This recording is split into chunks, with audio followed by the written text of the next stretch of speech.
Good morning, everybody. It's a pleasant moment for me to come here in between you and be a moderator for this panel.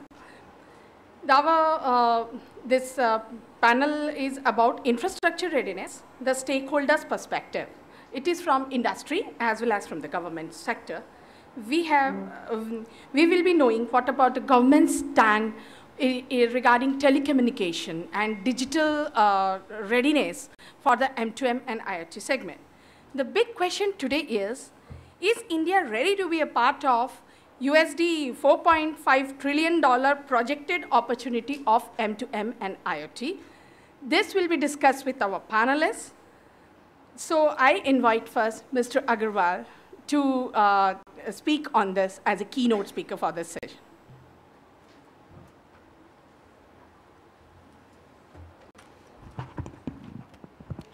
Thank you very much, Ms. Uma. A very good morning to you all. Thank you very much, organizers, for inviting me as a part of this workshop or conference, whatever we call it. Basically, this theme of the session, theme of this panel, this infrastructure readiness is very, very important. From today morning, we are listening very eminent speakers from the industry, from Dr. Chatterjee, from Mr. A.K. Bhargav, from the government's perspective, and from Mr. Sharma, from the standardization perspective, and of course, beginning with the diplomatic note. So I would like to say why we want smart infrastructure at all. What is the need? That is the first question. But basically, once we are having smartphones, once we are having smart infrastructure, it is just adding problems to us. So basically, we want to improve the quality of life. We want a hassle-free life. So that should be the main purpose. What for smart city is there? What for smart infrastructure is there? Just to make life easier, just to make hassle-free, and just to economize our lives. So basically, right now, what is happening in the world today, especially in India? All people are very smart. I won't say smart. We all are very, very smart. We are creating different infrastructure in different sectors, whether it is the physical infrastructure, whether it is the digital infrastructure. I would say the smarter way is to integrate these two infrastructures. Right now, what is happening? We take ICT infrastructure.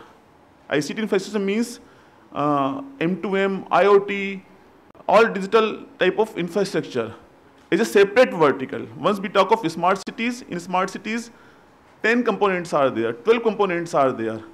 It may be the transportation sector, it may be the health sector, it may be the road sector, it may be the education sector, it may be the building sector.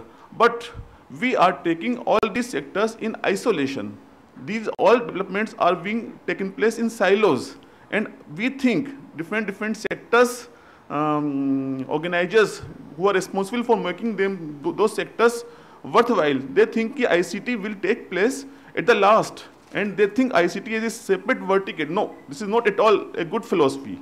Basically, what Dr. Chatterjee was emphasizing, what Mr. Sharma was saying from the standardization point of view, I want to make these things more crisp and clear, because ICT has to play the role across all the verticals. It has to play role in the horizontal directions, and that is the purpose of this roadmap. What we are trying to bring out from the government of India, what Mr. Bhargav was trying to say. Basically, he has covered more or less all the roadmap which government of India is trying to bring out, but that is just an intent. It is not a complete mandate. It is just a guideline in what direction we should go in different smart infrastructure way. Because right now, a smart city is the baby of Urban Development Ministry. Smart health is the responsibility of the Health Ministry. Smart traffic systems, roads is being governed by the Transportation Department. So similarly, all these sectors are being governed by respective different departments. And different departments are having their separate specific vertical requirement. And because those departments are not very technological savvy, so they take help of the different private institutes and ICT persons with those departments. So they may not be fully aware of what are the intricacies, what are the problems, and how these interoperability issue can be there later on. So Department of Telecom is trying to bring out a solution for all those departments, so that a coordination body, a apex body may be there who can sort out their problems. So that is the first thing which I want to make out. Again, infrastructure. First of all, requirement of the infrastructure is the readiness of the telecom sector. So right now we see that our mobiles phone don't work at all. I won't say most of the time. In Delhi, in my office also, in Sanchar also, I am from the DOT. I am admitting it. Sometimes we have to make 10 times a call to make our voice clear, to make our whatever we want to say. So in case of M2M, can this type of situation is affordable? We are talking of the bearable health devices, and some critical information may be there which has to be seen by doctor on priority immediately. So emergency may be there. So definitely infrastructure wise, we are not telecom infrastructure wise, we are not very ready. Quality of service is the main issue in the infrastructure sector. Similarly, as far as infrastructure in the rural area is concerned, so you all are very well aware, this in the rural area, Department of Telecoms project, NOFN, National Optical Fiber project is going on. It is somewhat delayed. Still, it is going to take about a year or two in getting our optical fiber laid up to the village level. So that is the first and primemost requirement as far as infrastructure is concerned. So as far as IP is concerned, already Mr. Bhargav has said that the department has come out with 2 roadmaps. As far as IPv6 is concerned, IP is the main infrastructure requirement for the telecom angle, because all the for the interoperability point of view, from the IP point of view, from the scalability point of view, the core infrastructure has to be on IP based, and IPv4 addresses have already been exhausted. So we have come out with 2 roadmaps. Government has come out with 2 roadmaps, one in 2010 and the other one is 2013. 2010 roadmap consists of focus on sensitization, ki why IPv6, and in 2013 roadmap focuses on how and by what time. So already much progress has taken place. Department, all the sectors across India is very well aware what are the timelines and how it has to be done. So that is no problem at all. As far as physical infrastructure is concerned, cable is being laid, OFC is being laid, and applications have to write on those physical infrastructure.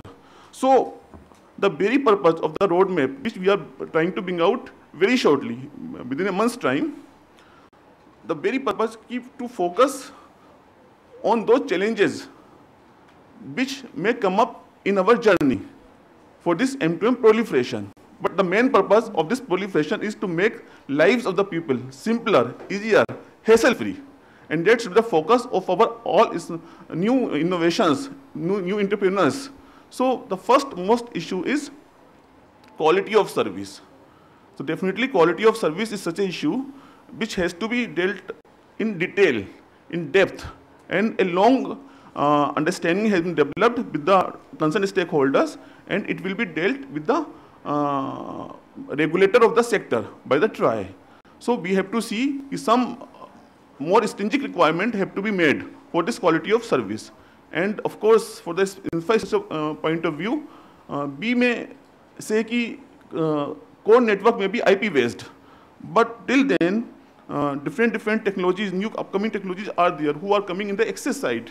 So from gateway beyond, IP may be there, but from the access side up to the gateway side, different technologies are there. And I understand that this PLC, power line communication, is the main technology which is being used worldwide for the smart grid purposes. So that is the main thing which has to be leveraged upon in India. So, and similarly, white space technology, it has to be leveraged upon in India. So on these sectors also, department is starting a thinking process and will come out with some, I would say, some concept paper. I won't say because not much work has been done in India, and of course in European countries, in the developed countries also, process is going on. So I would request TSDSI and other eminent speakers in this forum to focus on these two issues, how these things can be leveraged upon for the infrastructure point of view, access infrastructure point of view in the country. And of course, as I said, we have to see the infrastructure which we are trying to develop is environmental friendly. Right now, the first most issue, once mobile tower is being installed at any place, people don't support you. Right now, it is the main issue being faced by our term cell in Department of Telecom. So once billion of devices would be there, so you can assume the effect of radiation. I am not saying that these would be much radiating devices, but definitely people may feel it otherwise. So we have to have some capacity building in the governmental sector as well as private sector who can tell people that yes, these are the issues and how we are going to focus on them. So radiation effects are also one of the important sectors which we are trying to focus in the roadmap. And definitely our country is the power deficient country. And main purpose of smart devices, smart infrastructure, how to make our country, how to make best use of the smart devices. Because I know in some countries, because of use of IPv6 sensors and other sensors, they have been able to reduce power consumption by 35%. But ultimately, these ICT devices are also very power hungry. In case we don't pay much attention to our IT devices, but these devices consume a lot of energy. So we have to have less energy consuming devices. So these are the processes, these are the thoughts which come into my mind with immediate effect. So that's why we have given focus in our roadmap. So quality of service and spectrums, yes. In the infrastructure sector, spectrum delicense bands and some other bands can also be delicensed. So that is a focus point in the our roadmap. So this quality of service, spectrum, some new emerging new technologies, and above all, a coordinating body who can coordinate among all stakeholders, whether it is government sectors, private sectors, because we should have reflection of one information in one sector in the other sectors. Right now, what is happening in our country? Each and everybody is separating, maintaining their own database. And definitely it is duplication of work also. It is unnecessary creation of different silos and lot of heavy investment by different sectors. So those are the issues which we need to take in case if we want to be the more smart and rather smartest. Okay, because in case if we don't converge all these infrastructure with the digital infrastructure, the multiplier effect we cannot have. So with these intentions in our roadmap, we shall be releasing these things very shortly. And I think this is simply a direction. It's a direction sort of thing, so that people can have different opinion, different ways. They can adopt it as per their requirements. So such type of directions are being set in our roadmap, and accordingly, this will be a very visionary document. You will find it very visionary, and I think this may be the first such document worldwide. So I would definitely through this forum request you all, once this is released, this may be thoroughly examined, and feedback should be given to us, so that it's suggestive document, so that we can further work upon it. We can further come out with the guidelines based on these directions. Thank you very much.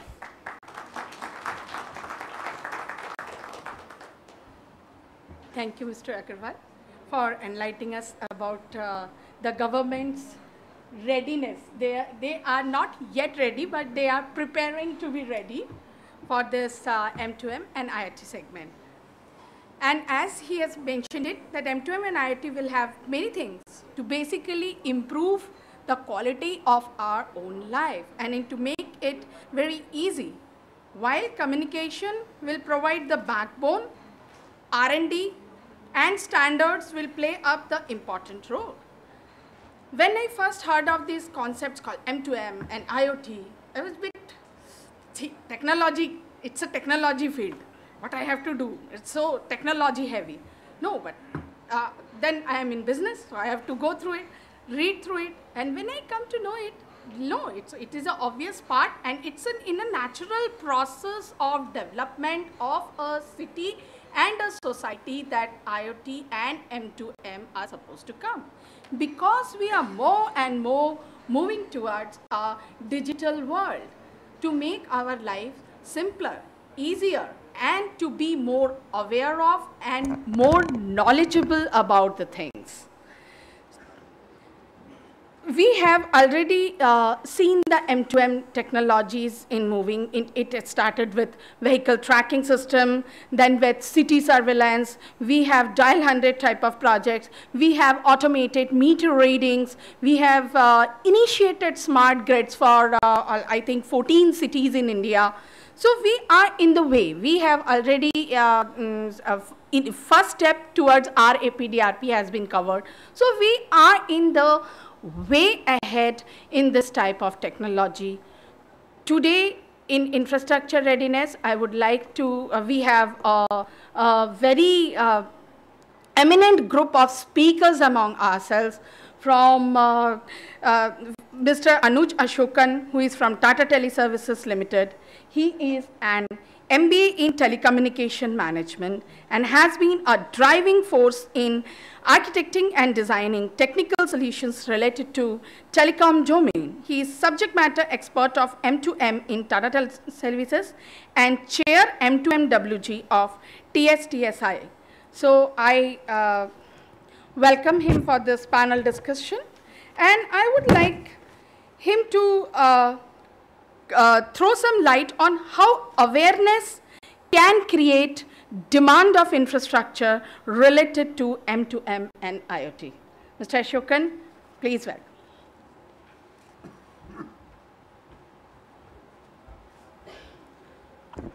Good morning, all. Thank you for this opportunity, ma'am, and thank you for M2M paper. I wear multiple caps, so today I'll be wearing a cap of standardization and probably just giving you a bit of idea about what we are trying to do. So when we talk about standardization, we are talking about zeros and ones. We are not talking about what paper says, billion devices, trillion devices, many verticals. We have to understand the ones and zeros, what they would want. So that's what we started with. That was the objective. So what we did is we identified around 11 verticals. 11 verticals which are of utmost important in this complete ecosystem, which is, to name few, it's utilities, transportation, your agriculture, smart cities. But yeah, smart city is a buzzword, but we can't deny smart villages. Smart villages is like make complete India. So similarly, we have identified verticals, and then what we are doing, we are trying to identify the use cases. Which are the use cases we are talking about? What in each sector, and then we'll be getting more in detail about understanding each use cases from what it is expected from the infrastructure. So each use cases, what is the amount of bandwidth it would require, what frequency, how it would be geographically spread, what topology, what architecture, and all other things we'll be doing it after we deep dive. So what is the objective? The objective is to again create a technology which can address the requirements of all the use cases from different verticals, and that's what we are trying to do. So in an observation, if I say, we have spent a quite lot amount of time in doing this activity. So if I give you an observation in one word, or probably in one line, I would say the uniqueness between IoT, M2M, and India is the diversity of it. So it's so much diverse. So that's give us a head start that probably, yes, we are well placed to create technology which can be for the world. Because if we create technology for this such a vast, diverse ecosystem, everything around the world will come inside that. So that's what we are trying to do. And yeah, awareness is something which is very important to create demand and finally get into the numbers, and which will create economies of scale, and the infrastructure will be developed for that. So it's all like interconnected with each other. So everything has to evolve together. And from standardization perspective, I also have one more thought in my mind. From last 2 years, probably I've been involved in these activities, and I've heard many times many people saying that India is for standardization is very new for India. I personally don't agree that. I think the first standardization effort in the world for the humanity happened in India 2,500 years back, when the Buddhijivis, we call them sages or rishis, or they came all together and they sat together, brainstormed together, and wrote down what is the highest metaphysical knowledge, which is your Vedas, your Upanishads. So it's there in the DNA. We just have to remember ourselves. I think we are all well set to do that, and I would request all the M2M experts, you kindly join us so that we can do it for India this time. Thank you.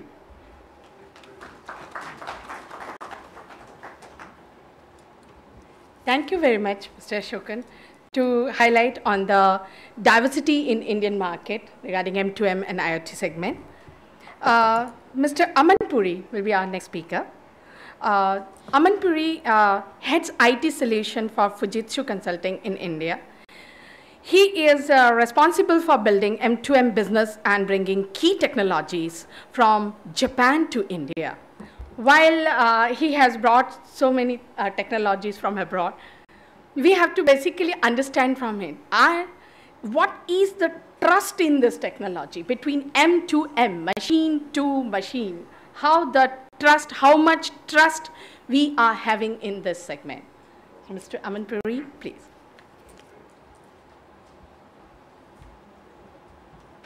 Thank you, Ruma. So this word trust, I just want to understand, how many of you have heard this word trust in the M2M arena? Quite a lot.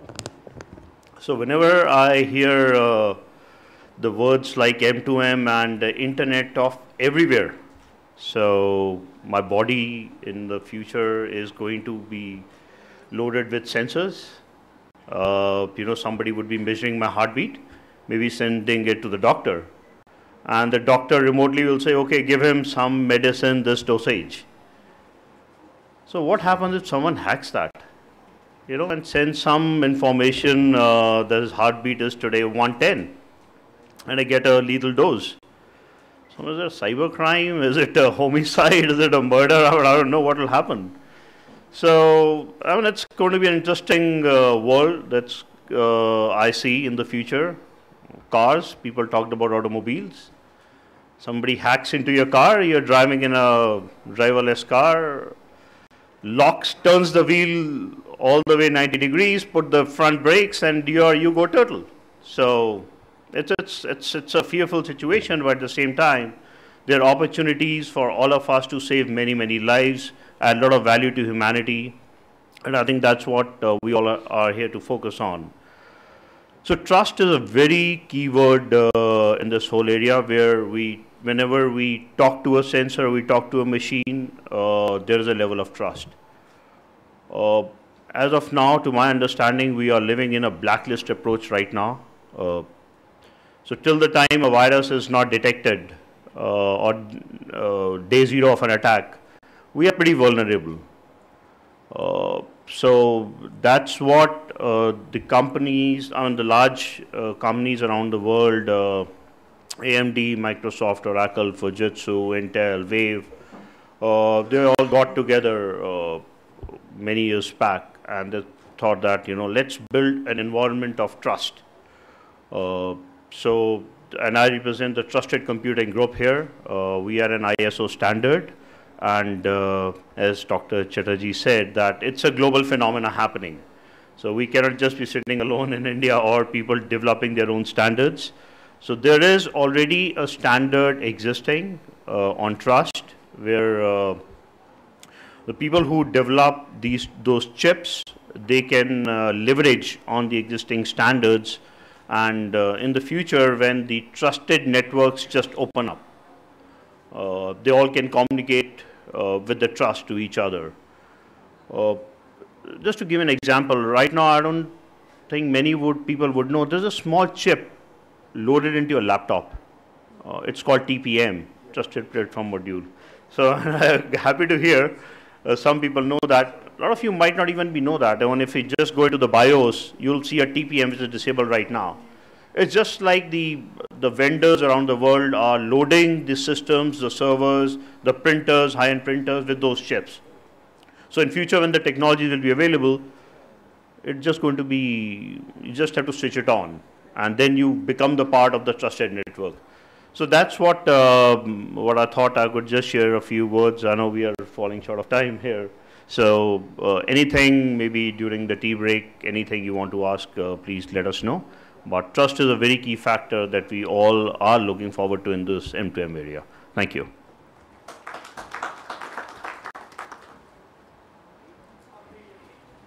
Trust, as you have rightly mentioned, Mr. Puri, think of that we are in urban mobility sector trying to build up an intelligent traffic system to make our life easy, and all of a sudden the sensor stops functioning on the junctions. Then it will add to the already existing traffic chaos. Rather than becoming smart, we will become a dumb squid. So we have to be very cautious in terms of trust. Trustiness is very essential for this type of technologies to be oriented in the country. So it will be a very important part for our infrastructure readiness that we built up the trust in the technology also among the common people. Okay, now I would like to introduce Professor Dr. Prabhat Ranjan, an alumni of IIT Kharagpur and Delhi University, and he's a PhD from University of California in nuclear fusion. He made outstanding contribution in R&D segment in India, like development of environmental control system based on body parts movement, voice and brain simulation, etc. Owing to his vast knowledge in embedded technology and sensor networking, he is today working as Executive Director in TIFAC, an autonomous organization under Ministry of Science and Technology. And I would like to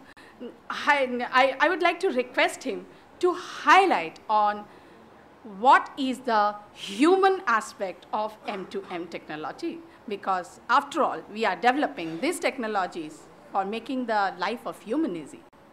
So, Mr. President. Thank you. So before I start, let me introduce TIFAC, which is technology think tank set up under Department of Science and Technology. We have developed India's Technology Vision 2020 way back in 95-96. Now we are ready with Technology Vision 2035, which is Prime Minister's Office. We are hoping that soon we'll be launching this. This document is a vision document focused on lives of Indian. Unlike the Vision 2020, which was focused on India as a country, this is focusing on citizens. This will be released along with 12 more documents, which are roadmaps in different sectors, starting with education to healthcare. It covers materials manufacturing and ICT. I'm not going to read out all of them. Let me come to the point that Ruma mentioned, that we talk about infrastructure, the standards, the optical fiber, and so on. But what is missing is the human element. Okay. And as we know that one of the weaknesses that we have in India is working with hardware. Part of that has to come from our cultural biases, where we do not allow our children to work with hand. That carries forward in the school, into the education system, into the, I've been part of university for about 11 years, where neither the faculty members nor the students like to work with hardware, and anything like M2M, IoT, whatever names you give it. In fact, I would like to put them under umbrella of network embedded system, because these names keep coming up every year. But what is basic is embedded system, and their network together needs comfort level with working with hardware, which means working with hand and not only with computers.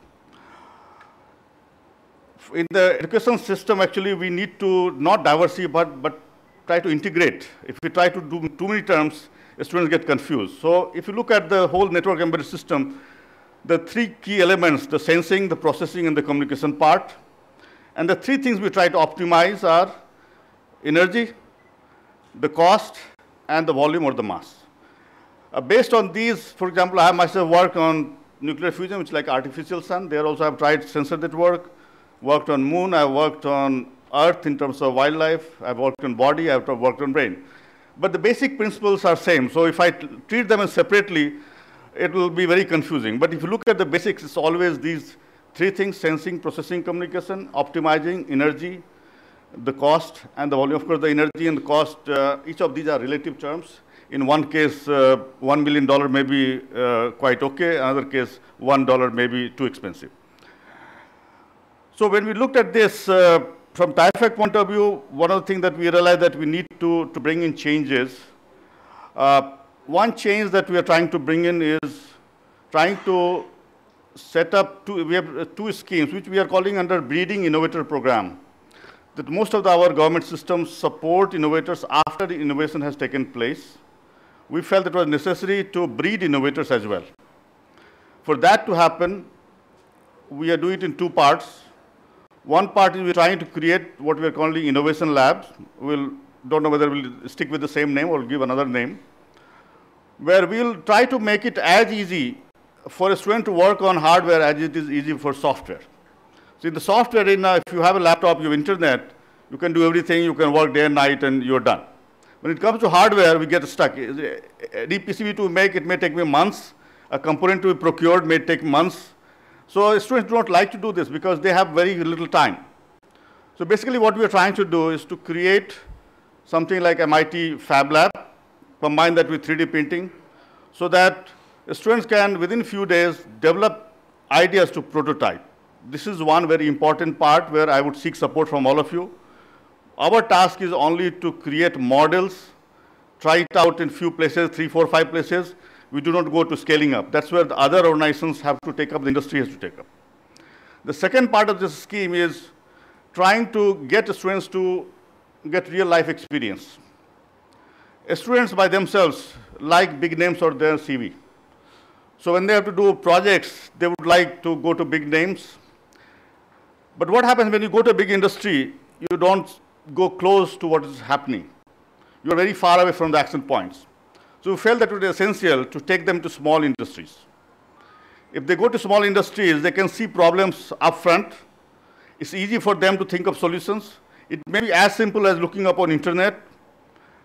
So we have tried to combine this MSME internship program, we are calling it, which we have already launched. The purpose here is to get the students to go into MSME sector.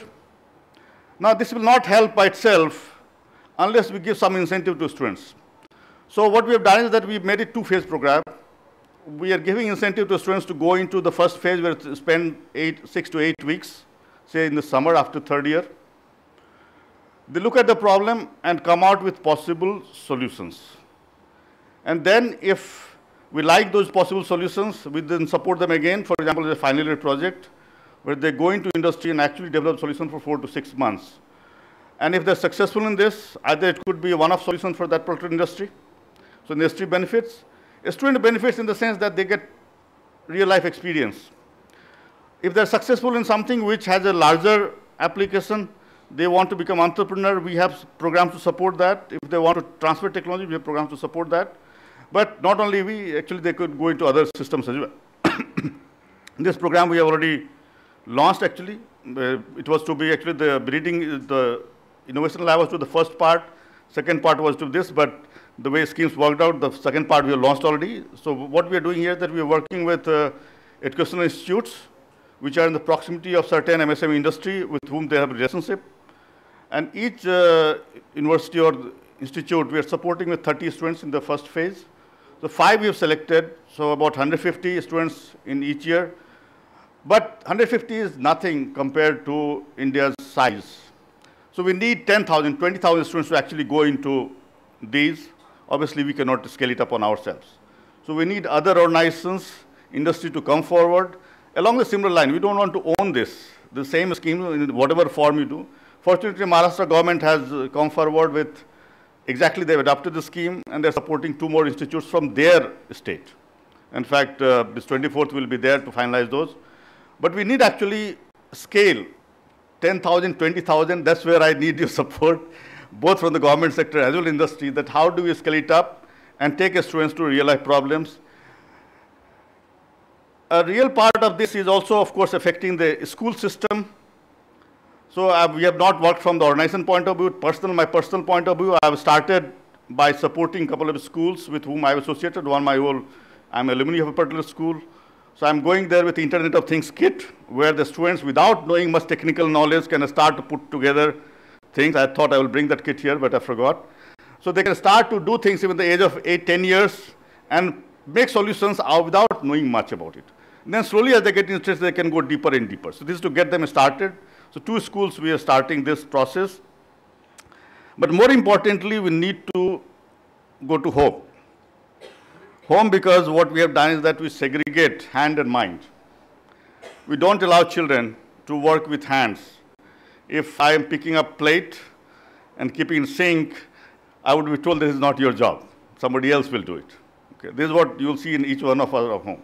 What it does, it brings, the dignity of labor is not valued. So children don't want to work with hand. It starts from our home. It carries forward to school and so on. So we need to change the fundamental level. I would request that maybe sometime Prime Minister will take up this issue, because he's trying to change it fundamental level. This is another issue that we need to change. It's a cultural issue, it's a mindset issue. So I think I'll stop here because there's not much time. Thank you very much.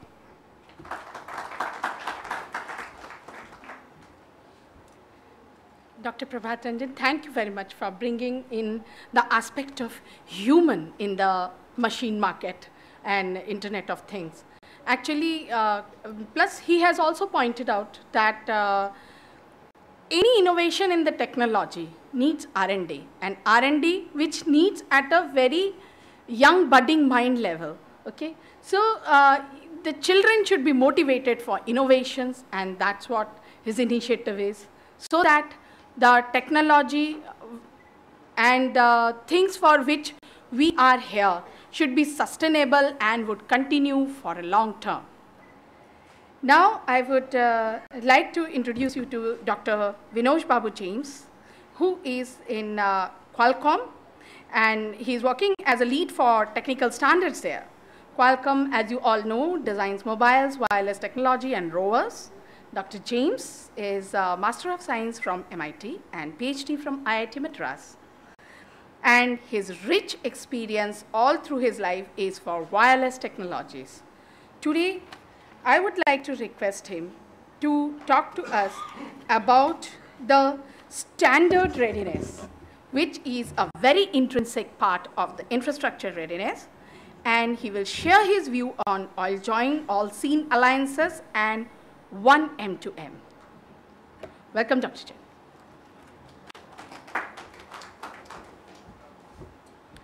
Thank you, and good morning. So I'll talk from Qualcomm's perspective, where we are seeing, this M2M developing here, mostly limiting to the standards perspective, and from an industry association. Okay. So to begin with, I think there have been huge opportunities put up in here in the form of Make in India, but which is a great thing for India, and how we need to play with it, how M2M Forum or TSDSA can play a part in there. That's going to be what we will see happen in the next few years. So as Dr. Ashok pointed out today morning, Make in India is a roadmap, and any guideline in here is subject to introspection, as long as it defines what we need to follow appropriately, right? So if you look into how that plays, India provides a great opportunity. And it's a challenging market because it's a cost-sensitive market. And when we actually think about designing standards and requirements for India, the first thing that comes into the plate is how can it be made cost-effective? And that's actually a huge opportunity, right? So if you look into what Her Excellency, she spoke in the morning, she said, yes, that's what you want. You make it, you design it in India, and then you make it to the world. So that's the scale we need to change, right? So it's not make in India for India.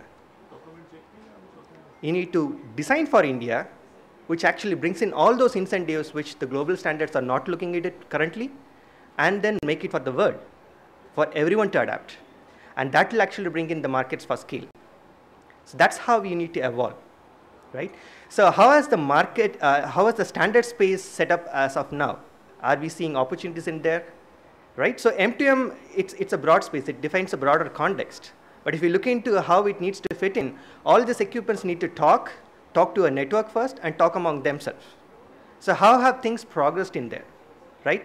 So if you look into the activities happening within 3GPP and within IEEE, the standards at the physical and MAC layer has been established. So IEEE just released its 802.11ah spec, which basically discusses how machines in your home can talk with your Wi-Fi network, right? And they actually made in few changes into which fits in appropriately, because if you look into what happened in the recent times, all these communication-related enhancements was more about how can I get more data rate, more coverage, more features, more fun and stuff like that.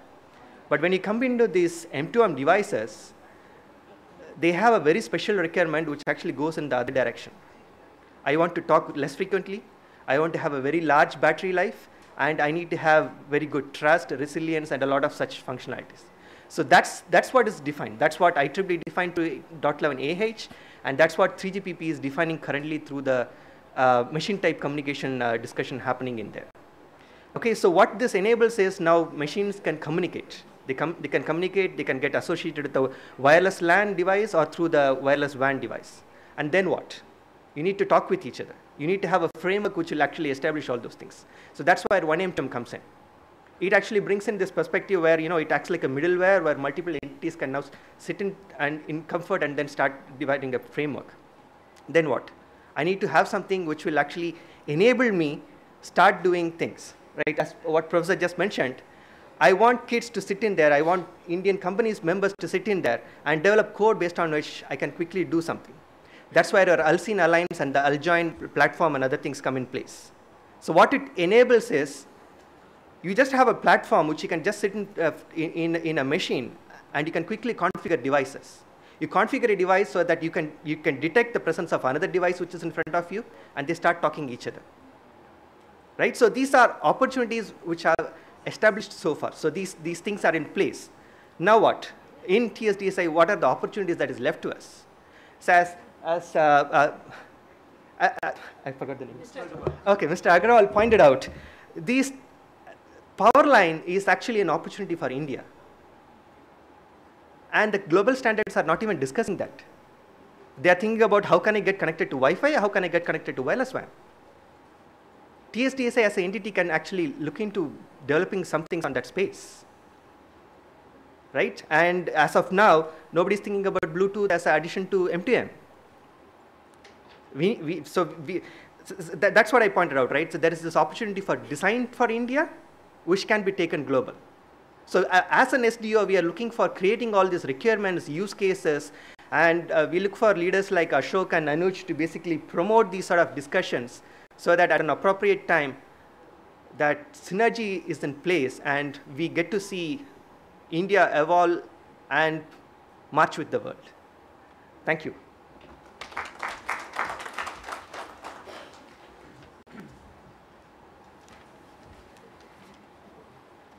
Thank you, Dr. Vinod James.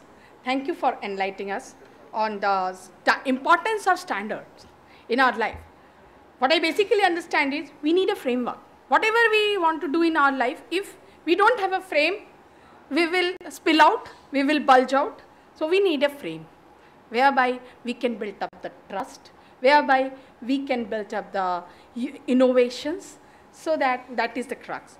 Now, it is unfortunate that Mr. Vittal Kumar, who is also a panelist in this, is not here. So he was supposed to cover the power sector. Telecom provides the backbone. And research, standards, R&D, human aspect, trust are all important. But as again pointed out, power is one of the another most important lifeline for this IoT and M2M segment, which I would like Mr. Agarwal to speak 2-3 words about that how we are ready in power sector for that from the Government of India perspective. Thank you, Mr.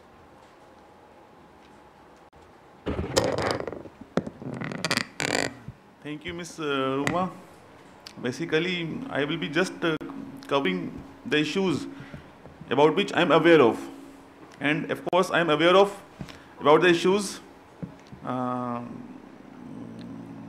as I think most of you are aware that 14 pilot projects have been sanctioned by Ministry of Power for different utilities across the country. And we have been involved with them since very beginning. And the main focus of involving with them was from the standardization angle, as pointed out by various speakers since the morning. And I'm not very sure whether those things are incorporated or not. Basically, we want them to focus on standards based on IP-based standards, so that all the pilot projects may be scalable,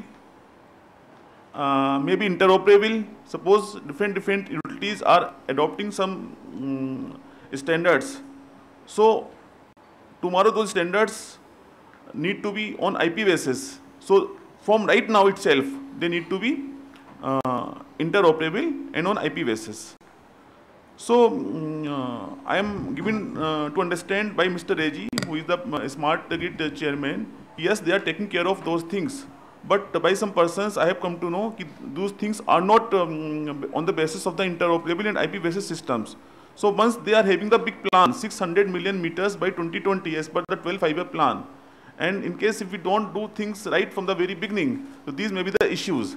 So to Ministry of Power, from the Department of Telecom, we have written several letters to have the approach which are universal. So these are the points I would like to indicate from this forum. And one more thing, because power is the sector from where lifeline begins. So we must, our industries, our entrepreneurs, our startups should focus on standards since very beginning, whether it's the power sector or whether it's other sectors. And as far as standards are concerned, definitely in different verticals, they will have their own separate standards. But as far as communication part is concerned, communication is a common to all the sectors. And where this TSDSI, TEC are coming up, are partnering, and to have Indian requirements reflected in the world standards, and we should adopt the same standards across all verticals. So definitely, I'm sorry, I am not aware much about the power sector, exactly what standards they are following, but definitely they are having a big project, 600 million smart meters throughout the country by 2020, some 14 pilot projects. In one of the pilot projects, I am given to understand that some IP standards are there, but why only one pilot project? In all the pilot projects, that should be there. You would like to say something? Yes, please. Thank you. When it comes to smart grid pilots, by the way,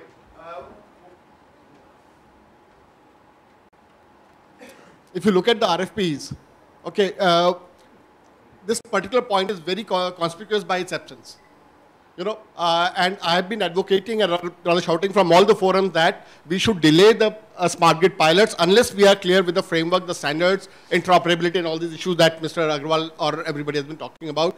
But people are in a hurry to do business, make money out of whatever initiative the government is launching. Okay, so 4 or 5 pilots were already audited in the very initial stages, the RFPs, and what we came up with, all the pilots were asking for different kind of technologies and protocols. IP does not make it interoperable, IP alone. Okay, so if we think that IP V6 compatibility at the upper layer will make everything, goody-goody. No. The basic challenges are in the last mile communication standards. Okay, and since Vinod talked about this PLC standard, in India, PLC is not being talked about simply because of 2 reasons.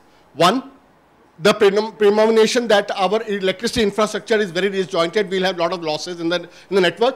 And second, we do not have hardcore design engineers, which Professor Prabhat mentioned, who are willing to dabble into this PLC communication, because it needs a lot of hard work, toiling to optimize this thing, not that it's not achievable.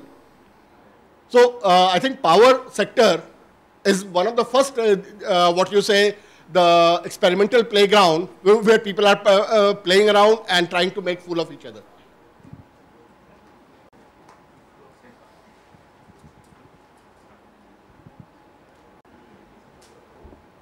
Thank you very much. As we are running short of time and we are delayed by 10 minutes almost, so there are questions to the panelists? Yeah. Hi, Atanu here from AltX. Dr. Ranjan, always a pleasure talking to you. Raised a very, very interesting point about one of very, very key observation. Why do we not work with hardware?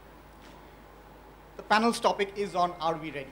So my question to the panel is, as Indians, as a community, are we really ready for M2M? Today, if I go to a local Kirana shop, they'll say, yes, I have a credit card swiping machine, it's on 3G, but it's 1.2% extra. So are we ready as a community?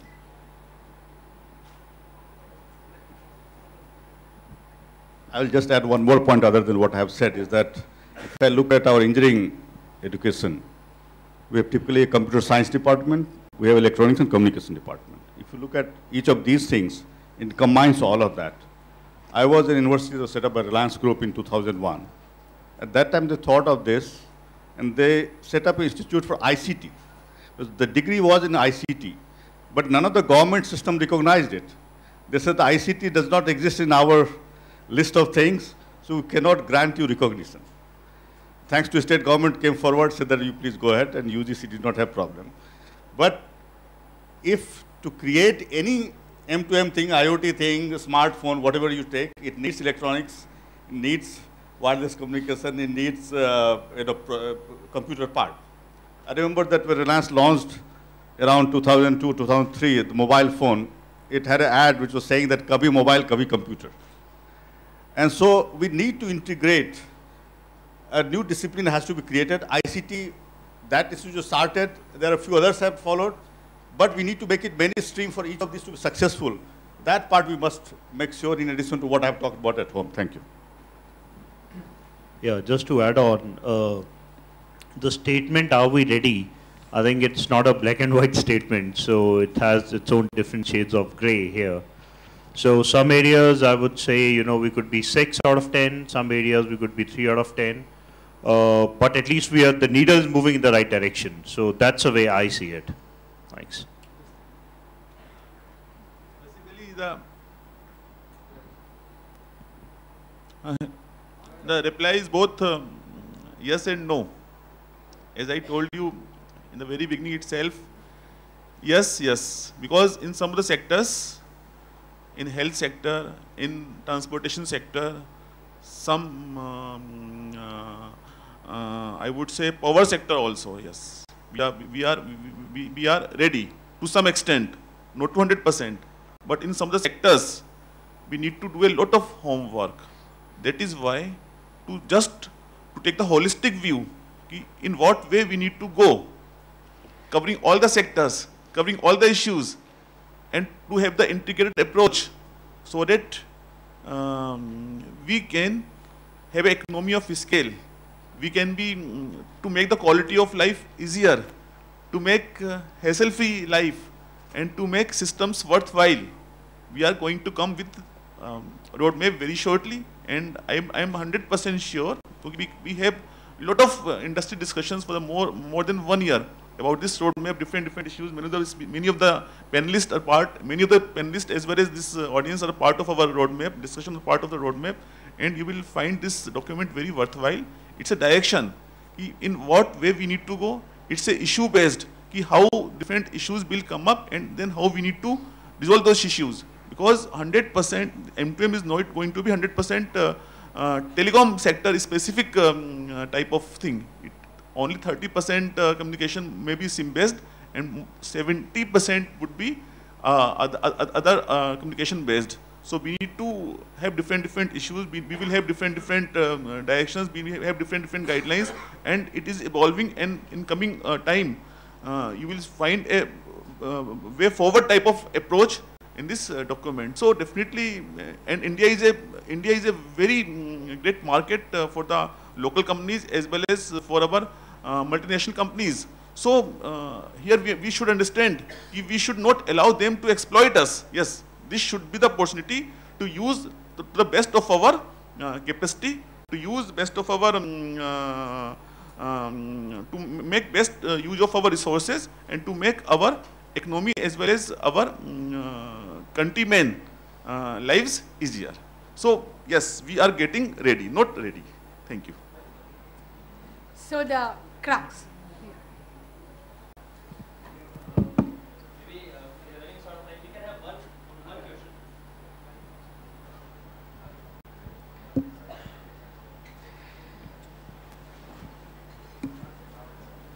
My question is for Dr. Ranjan. As almost all the devices are using sensors, and most of the sensors, GPS and other electronic wafers are being imported at present. And what I feel, last year even the Secretary Deti has also mentioned that the import bill of the electronic wafers and sensors may exceed the import bill of the crude oil. What are our plans to set up the semiconductor industries and the manufacturing industries in India so that at least 60% of our requirement may be manufactured, may be produced in India?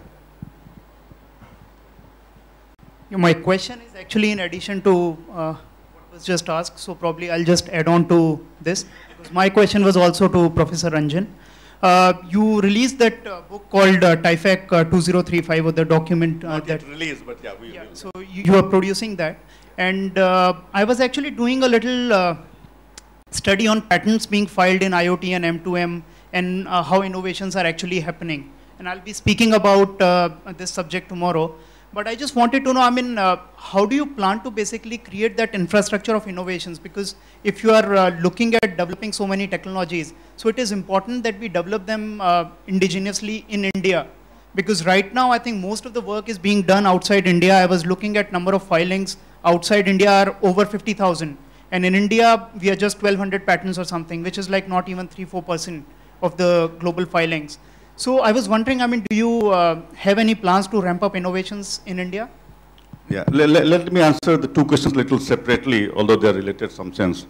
So the first one actually is not only sensors and the fabrication, the whole ESDM sector, that the cost that you're saying is projected that by 2020, $400 billion of import will be doing, and export may increase to about $70–80 billion only. So the gap will be around $320 billion if the business as usual scenario continues. So unless some disruptive thing happens, it's going to remain this way, and that's where the oil, it may exceed the oil import bill. Of course, the way prices are changing of oil, we don't know, it may even exceed. Right. But at just chance, we were asked by government about 1.5 to 2 years back to look at 4 sectors where export we need to boost by infusing technology into those sectors. One of them was ESDM sector, and the other was guar gum. Okay. Now, you would not relate this to oil. Guar gum will not relate to oil. But let me put that relationship. The guar beans are produced in India. 80% of the world's production is in India. Its powder is exported, and it is used in fracking. So shale gas production, it is used, India is supplier of 80% of the raw material.